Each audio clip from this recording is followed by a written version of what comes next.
are watching Channel Africa Conversations. They exploit the oil in Limbe in Amazonia, but the taxes are paid in the neighboring French Cameroon town in Douala. So sometimes people say we are fighting because of marginalization. It's not about marginalization. It's about our identity. Hello and welcome to Channel Africa Conversations. I'm your host, Peter Ndoro. And on today's episode, well, we focus on the Federal Republic of Ambazonia.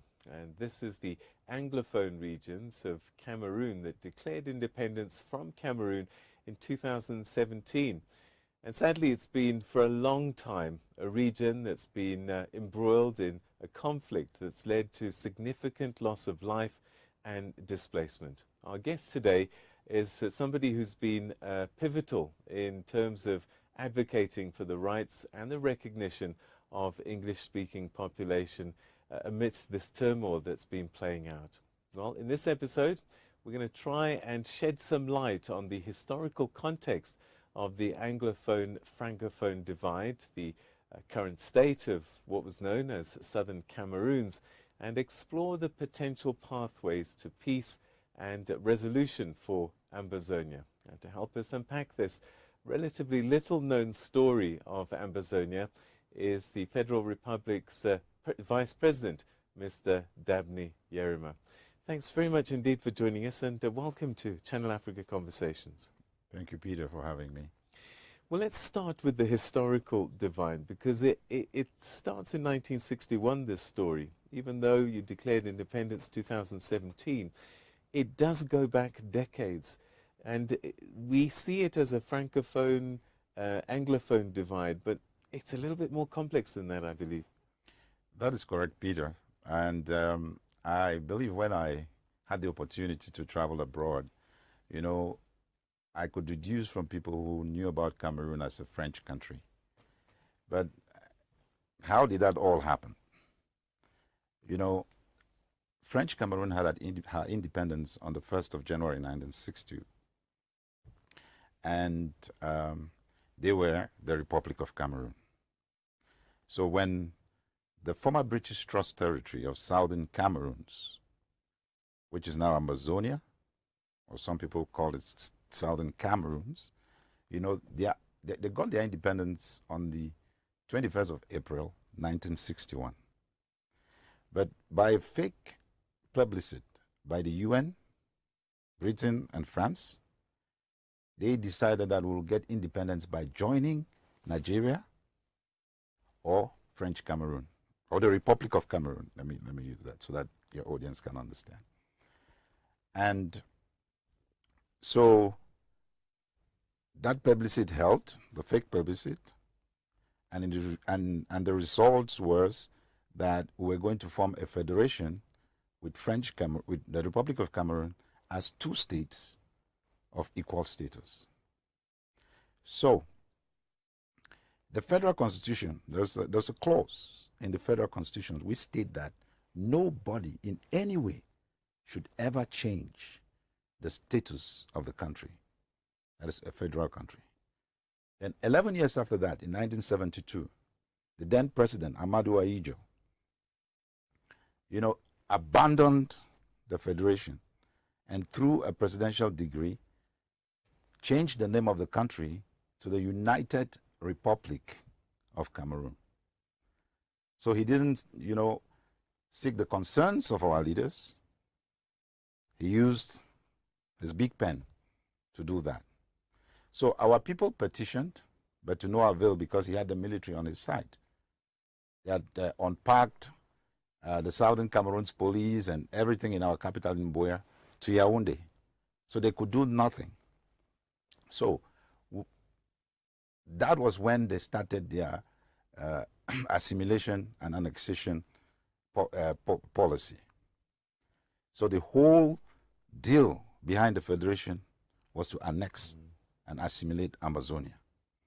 So in 1992, when Paul Biya took over from him, Paul Biya now changed the name to the original name of the Republic of Cameroon, which today we know is the Republic of Cameroon. So he came now to complete the assimilation process, the annexation process, which was their plan. So he changed it to the Republic of Cameroon. And since then, you know, he's been ruling with a heavy hand. So if you go back to our history, you'll see that our people have been fighting for the reinstatement of our independence.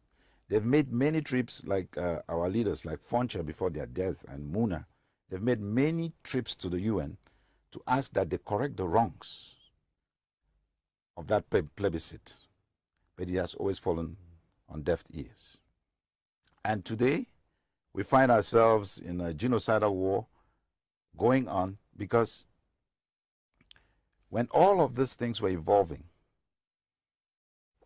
our people sat at one time in what is called the All Anglophones Conference 1. That took place on the 3rd and 4th of April, 1993 at Mount Mary in Boya. So, the resolution of that All Anglophone Conference was that Paul Biya should return the country to the federal state that was agreed, you know, with that gentleman, I want to put that clause, gentleman agreement during the time of the fake plebiscite. So Paul Biya did not listen to their quest. So the following year, there was AAC2, the All Anglophone Conference 2. This time it was in Bamenda, in Tamalung. So that is when our leaders at the time decided and said, we are going to form the Southern Cameroon's National Council, which I'm a member.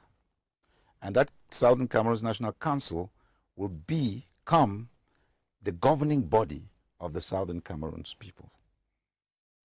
So before then, you had leaders like late Abdel Mukong, who fought. He spent almost all his life, you know, between the 60s to the time of AAC2. He spent almost all his life in jail because he was fighting for the quest of reinstating the independence of Southern Cameroon. May his soul rest in peace. So SCNC had been like the leading organization. We had other organizations like the Southern Cameroon's People's Conference.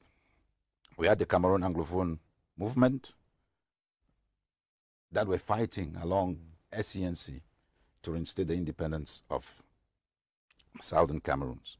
And they collaborated and at one time took our case to the African Court in the Gambias. And the ruling was on our favor. But the Republic of Cameroon has never respected that ruling.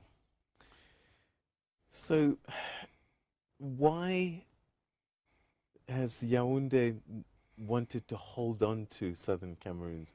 What is there that they couldn't let go of? I believe one thing about our people is our people are very hardworking. They're very productive. And moreover, when they discovered that we were very rich in natural resources, I think that is what has held them to stay. Like presently, Southern Cameroons provide about 60% of the GDP of the country. So how will you let them go? And they exploit the oil in Limbe, in Amazonia, but the taxes are paid in the neighboring French Cameroon town in Douala. So sometimes people say we are fighting because of marginalization. It's not about marginalization. It's about our identity. You know, it's about our identity. We are a people. And moreover, we are two different peoples with defined international boundaries. So again, often it's reduced to Francophone, Anglophone. But what I've experienced across the continent is that those borders were fictitious, drawn on lines of longitude and latitude, and often not a reflection of the dynamics on the ground. Culturally, if we take English and French aside, Southern Cameroons and Cameroon, where they start to merge and come together, is there a similarity of the people on the ground, or is that a natural division that can say, yes, this makes sense? to have Ambazonia here and Cameroon there? To the best of my knowledge, I believe culturally we are different. Because it is the impact of what? Colonization. If we want to look at maybe certain traditional similarities, you could find some identities with cultures in French Cameroon that are closer to Ambazonia. But the whole issue is the impact of colonization that has changed us. For instance, we practice common law. They practice civil law. So those are two things that you cannot mix together. So these are the differences that it just makes us totally different. And those are some of the things that they were trying to impose on us. Imposing civil law, in our courts, judging our people with civil law. And then our lawyers have been trained with, through common law. And then a judge will be judging through civil law. No, it doesn't work that way. And then they will send French teachers, people who don't understand English, to teach our children. It doesn't work that way because they have grown up in this kind of Anglo-Saxon tradition or way of life, I should say. So you cannot mix the two.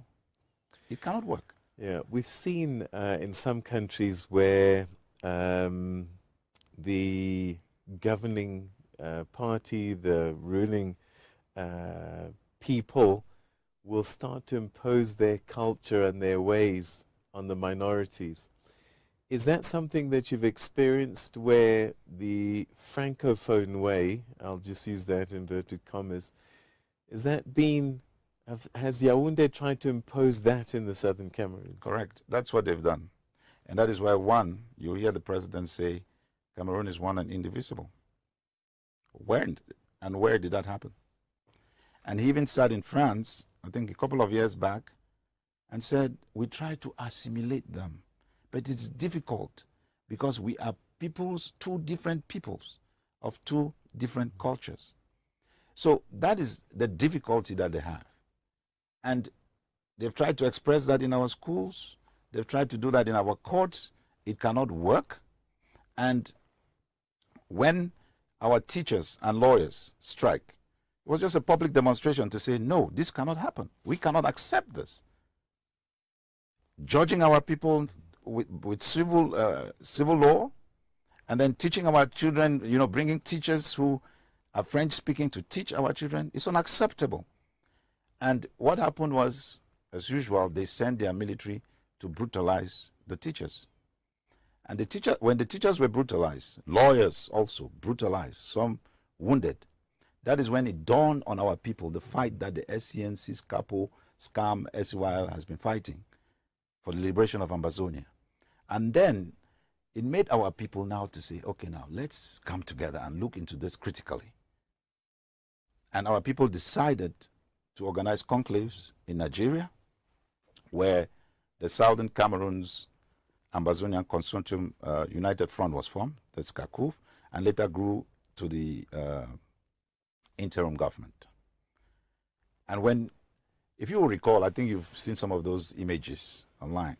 When our president made the speech, President Sekou, who is serving a life sentence with his cabinet now in dungeons of French Cameroon, when he made his speech and called on our people to reinstate the independence of Southern Cameroons, our people came out with peace plans from all the corners of Ambazonia. And it took Yaoundé by shock. So something was cooking. But that is the work that SCNC and all these other movements had been working on the ground. And then our people realized that it's time. It's time to stand up. And they said, enough is enough. They stood up, and when they stood up, what happened? Paul Biya declared war on us. And we have this genocidal war that is going on. Today we are counting about 50,000 of our people who have been killed. They are about 1 million internally displaced, persons. Within some of them are in French Cameroon, and some maybe they've left where there's serious fighting, and they're in the cities in our area. And then we have also about 1 million refugees around the world, mostly in Nigeria, Ghana, and there are just a lot of them here in South Africa. I've been able to meet a lot of them here in South Africa. And in that process, they also destroyed about 600 of our villages. There were lots of human rights abuses by the invading military, like rapes, and all of that happening in our territory. So these attacks is one thing. What about day to day? Are you finding that Anglophones are at the bottom of the pecking order when it comes to civil jobs, civil service jobs? Describe the ways of the difficulty in living as an Anglophone in Cameroon. Speaking English is a crime. That is the first thing I'll say. Because if you go to most of the French-speaking provinces, or even sometimes even in our own provinces, as they call them, and you're going to do an official document, and you meet a civil servant who is a francophone, and you say, "Good morning, I'm here to do this document." The answer you get is, "Est-ce que c'est l'anglais que je mange?" Wow. That do I eat English? Or do I live Wow. with English? So then you will have to now try to speak French. Because, you know, when we were in secondary school, French, English, and maths was compulsory. There were subjects which were compulsory. But in their area, no. That is why you see they cannot even speak English. But you find a lot of Amazonians speaking English. Now, let's go to the government, the cabinet of the Republic of Cameroon. An Amazonian has never been the Minister of Defense, Finance. It's just recently that they got this puppet, Atanganji, and made him the Minister of Territorial Administration, which you can say it's, I think, Internal Affairs here. Let's talk about the Vice Chancellors in the universities. Amazonia doesn't make up to 0.5%. Wow. Let's talk about the ambassadors around the world. Amazonia doesn't make up to 0.5%. Let's talk about the civil administrators, like the governors. Amazonia doesn't make 1% of them. Talk about the dues. Amazonia doesn't make even 0.5%. And then let's go to even concours, or maybe some of the state exams, into the School of Magistracy. Let's say, for instance, the entrance exam needs about 50 candidates. Yes, they will tell us, you know, you have to pay this much money. So they use it as a form to make money. For registration, our people will pay. So they need 50 people, but you have about maybe 50,000 people registering for that exam. But amongst themselves, who are leading the country, they have already distributed the number of candidates that they have. So a minister can just call the Minister of Higher Education, or the Minister of Justice, and say, you know, I have my son that I want to go to the School of Magistracy. And they just enroll him. So if you don't have a godfather, or if one of them, you don't know one of them that you have to pay a lot of money to buy your way into, as an Amazonian, then you cannot get in. So 2017, things have escalated soon after your Declaration of Independence. How has that, what was the catalyst? Was it the declaration, or was there something else going on? It began with the lawyers and teachers strike. But a lot of underground work had been done by the SCNC, because at that time there was a referendum going on that the SCNC wanted 1 million signatures of Southern Cameroonians saying we want to reinstate our independence, and they were to take it, and to the UN, and kind of like do a petition to say our people want their independence. They want their reinstatement. They want you to correct the wrongs of the fake plebiscite. So that happened in that same time. So while SCNC was doing that, that happened. The teachers and lawyers strike, like I explained before, happened, and it resulted now to what we are seeing today. You know, a war of genocide that is ongoing, and French Cameroon thought that within 3 weeks they were going to, just eradicate the whole of, Amazonia.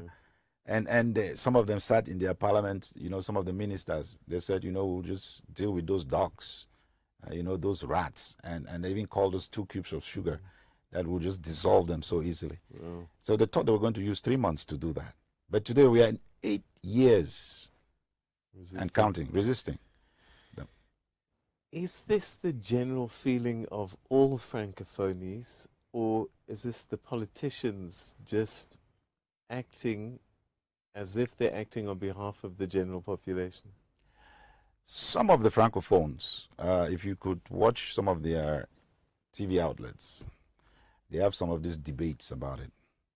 Some of them have really come out to speak to their people, to tell them, you cannot defeat Amazonia in the battlefield.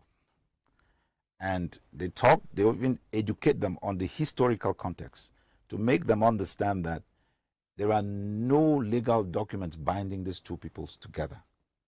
So it's either the government can climb down their high horse, negotiate and dialogue with us, or this thing will continue will keep continuing. And as it continues, that is how our boys on the ground are getting more sophisticated. So some of them have been able to educate the people. But on the part of the government, about this issue of war economy, a lot of them are benefiting from it.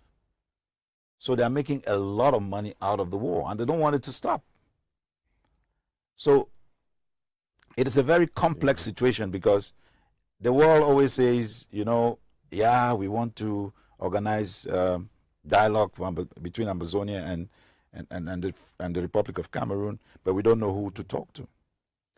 But the Republic of Cameroon got Siseko. Why? And his cabinet. Why can't you not start there? So what I'm explaining here is that they are more even divided than us.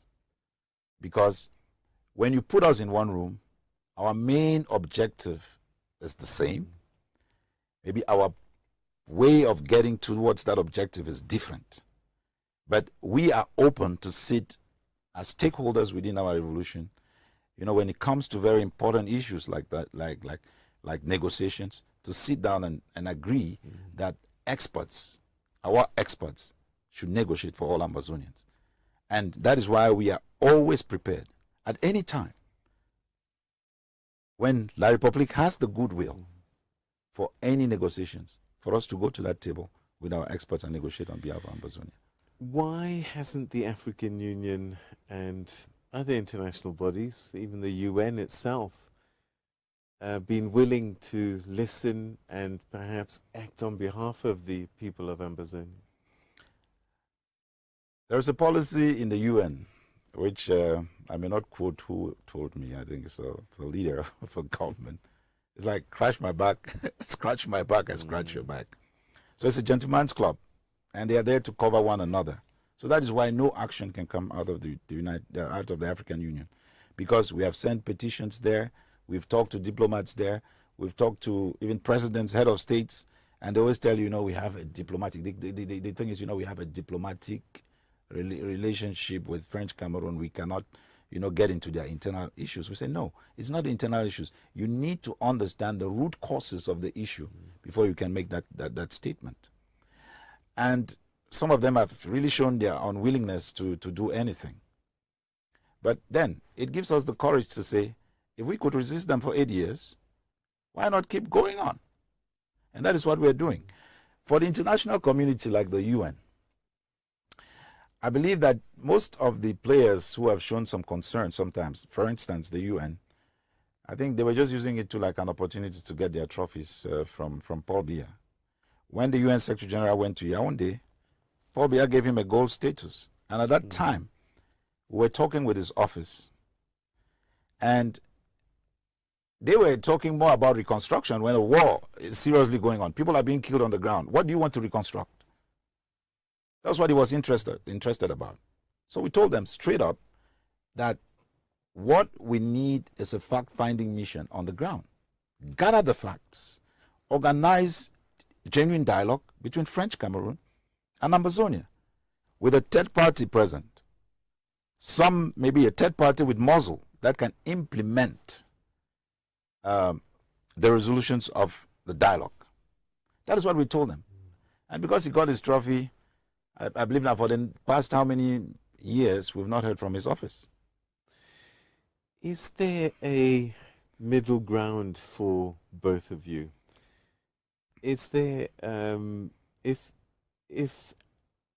Amazonia doesn't get its recognition as an independent territory, is that the red line for you, that that's the starting point to negotiation?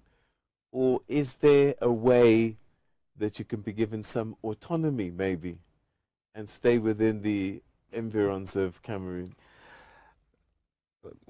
I mean, our position is non-negotiable.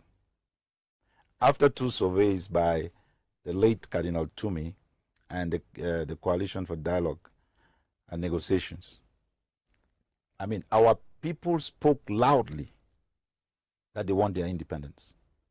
So there's no turning back. There's no middle ground about this. So our position is that we want, the international community to organize a negotiation, send fact-finding missions, organize fact-finding missions to our territory, gather the facts, organize this negotiation in a neutral country. They're able to also get third-party observers to be there, and let's talk. Let's go into the root causes. I will not decide for our people, or our team will not decide for our people, but we've made our position very clear. And I believe that in course of the process of negotiation, maybe positions may change. But as for now, our position stands. It's independence or resistance forever. The average population of the African is 19. Are the young people in southern Cameroon's Amazonia, do they have their hearts set on independence? And the 19-year-olds in Francophone Cameroon, are they resisting in the same way as their previous generation? I would say the 19 years old in French Cameroon are resisting because, one, they don't know anything about us. What they know is about them. But what they've been trying to do is to make us know certain things about them. They are resisting the truths. They don't want to look into the root causes. What they have in their mind, as they've been brainwashed by their leaders is Amazonia, Cameroon is one and indivisible. But a 19-year-old is now, is aware, an Amazonian, is aware that I have an identity. I can proudly call myself an Amazonian, an Amazonian. I can sing our national anthem. They are aware that the plebiscite, since 1960, we've been suffering in the hands of this of French Cameroon. It was false. It was fake. So that is the difference. And I believe that even an unborn Amazonian now knows that he or she is an Amazonian. And that is one of the things that we've successfully done to our people, to make them be aware of who they are, accept their identity as a people. And that is what it is. You cannot change that. The name Amazonia, how did that come about? From Amos Bay. And Chief Godin Dinka, at the time, he was a powerful lawyer, Amazonian lawyer. He's one of our leaders. He's old now. He's in the UK. But he's handed the baton to his children. He looked into the root causes of of our problem, and he sued French Cameroon. And I think that was in the high courts in Bamenda. And he won. Wow. The judge in his favor, because he brought in this identity issue. And that is how he coined that name, Ambazonia. And every Ambazonian now is proud of that name. But yes, most of the times we use Southern Cameroons because we are a former British Trust Territory of Southern Cameroons. So that we also have to remind the UN about where we are coming from, because some of them will say we don't know Ambazonia. So we have to always remind them to understand that we are that people. That was a state of its own with international boundaries. We had 4 prime ministers within 11 years in the in that federation with French Cameroon. But since then, La République has had what? 2 presidents. Wow. Since the 60s. But we, one thing I have to really say here is we were the first democracy in Africa. And we proved that because you go back to our history, you will see that Dr. Yerima Ndele was a prime minister. Dr. Jongu Foncha was prime minister 2 times. Ngomjua was prime minister 1 time. And you had Estimona, who was also prime minister. So that is how democratic we were. Do you think you will see a day where the Ambazonian flag will be raised and you will be an independent state? I see that every day. I see a free Amazonia where our children are able to dream dreams and work hard and they achieve them. I see a free Amazonia where there are infrastructures, health facilities for our people. I see a free Amazonia where no child will sleep in a day with hunger. And I see an Amazonia going forward with leaders like those we see in Burkina Faso, like the late leader of Tanzania, what he did for the people of Tanzania, and what the new president of Botswana is doing for the Botswanan people, and what I've not followed President Kufuor of Ghana recently, but I believe I read his manifesto, what he plans to do for the people. I believe that is what I see for Amazonia. An Amazonia where the leaders work for the interest of the people and for the entire interest of Africa. I'm a Pan-Africanist. I believe in the dream of a free and a liberated Africa. An Africa where we have our own currency, an Africa where we have our free trade zone. I can be able to exchange like how our parents used to do, trade by barter. You know, what I'm good at, what I produce, I can easily bring it to South Africa, sell. And I believe if Africa can come to that consciousness, to know that they can be on their own and be able to do better than what the West can do. I can say this because I've lived in the West for a very long time. And I know the people who are putting the hard work to make the West be what they are.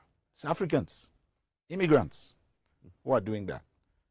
So if we can tap from that source of our own and trust them, because the problem about Africa is the issue of distrust, even amongst our people. Because now, for instance, I have a brother-in-law in Germany who is a medical doctor and a specialist, of course. And they brought this white lady and said, hey, this is the guy who's going to treat you. The white lady said, no, this one cannot treat me. And that is how we have been brainwashed to say the white man is better than us. They are not. We are more intelligent and better than they are. And if we can tap from our professionals abroad, I'm telling you, Peter, within 2 years, Africa will change. Wow. 2 years. And that is what I see for Amazonia. And that is what I am, sacrificing myself for a better tomorrow, for generations of Amazonians to come, and also for Africans. That's why I'm here. I'm always here in South Africa, I'm not only here just to visit or enjoy this beautiful country. I'm here because we are coming up with projects that is going to change the lives of many South Africans. These are projects that we would have been doing in Amazonia, but we believe that as Africans, wherever we have the opportunity, we must be able to empower Africans to be competitive with those who make us look inferior, you know, and say we can do this and do it better. And that is why there's one of those initiatives like J-Leaf Analytics here in Sandton that is doing that. And I mean, those who are being trained there will have the same capabilities like those working for Deloitte. Those are the kind of revolutionary projects that we need for Africa. And those are things that we need to do for Africa, for our countries, to making sure that Africa grow. There are two things, finance and technology. That's what is moving the world now. And if Africa cannot invest in these two areas, they will continue to be called the dark continent. But I believe that we have taken action and we've started some initiatives here in Africa. It's an African initiative by Africans, and that is the way to go. And I'm using this opportunity to call on other Africans to say, let's embark on this kind of initiatives that doesn't only change our lives, but transform our continent entirely. Mr. Vice President, I wish we could have talked for longer, so much to unpack, but thank you so much for your insights and giving us an understanding of the struggle for the people of Amazonia. And let's hope that a resolution comes and that you get to enjoy your own identity in your own country. Thank you so much for joining us on Channel Africa Conversations. Thank you, Peter, for having me. And I look forward to meeting with you again sometime. And that's where we're going to end today's episode of Channel Africa Conversations. But before I go, don't forget